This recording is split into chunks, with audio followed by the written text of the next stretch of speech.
Howdy, in this last section, we are going to talk about a few different topics that kind of wrap this up for the day, for the week. So we're going to first of all talk about network cooperative strategies. These are strategies wherein several firms agree to form multiple partnerships to achieve shared objectives. These could be either a stable or a dynamic alliance network. Effective social relationships and interactions among partners are keys to a successful network cooperative strategy. In a stable alliance network, long-term relationships can appear in mature industries where demand is relatively constant and predictable. Stable networks are built for exploitation or taking advantage of strengths that they already have, so exploiting the economies of scale or scope available between the firms.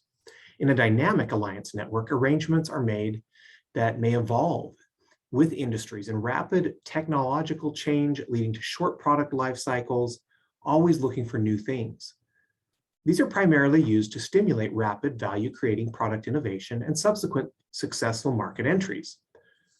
The purpose here is exploration of new ideas and the creation of new products and new services. Next, we'll talk about competitive risk. So a few different risks happen, and we'll talk about how we might be able to deal with some of these in a minute. So one potential concern is that firms may have inadequate contracts where partners can act opportunistically because the contract does not specify sufficiently what may happen. There is potential for misrepresentation of competencies where one firm says it can do something, but it turns out it's not able to do that. Related to this would be that partners or firms fail to use their complementary resources.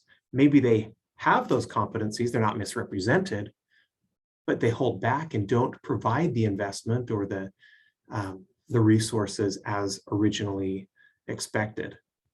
And then finally, we have potential for holding alliance partners' specific investments hostage. For an example of this, I want you to think about an auto manufacturer.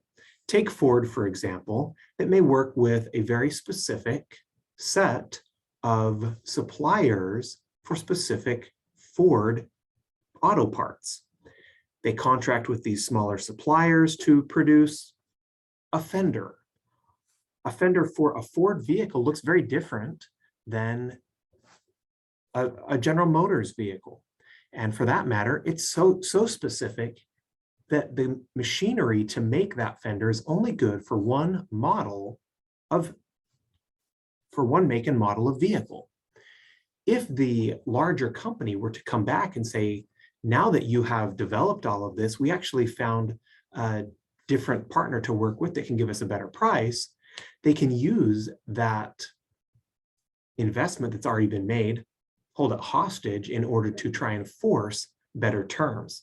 Certainly, this would not be viewed as very ethical, but it can happen. This is one of the risks of working with a partner where your firm is the one that has to put in the specific investments to make the agreement work. So there are a couple of different approaches to addressing these risks. One is detailed contracts and management, and another is developing trusting relationships, all hopefully leading to the goal of creating value. So there are two primary approaches that firms use to manage cooperative strategies.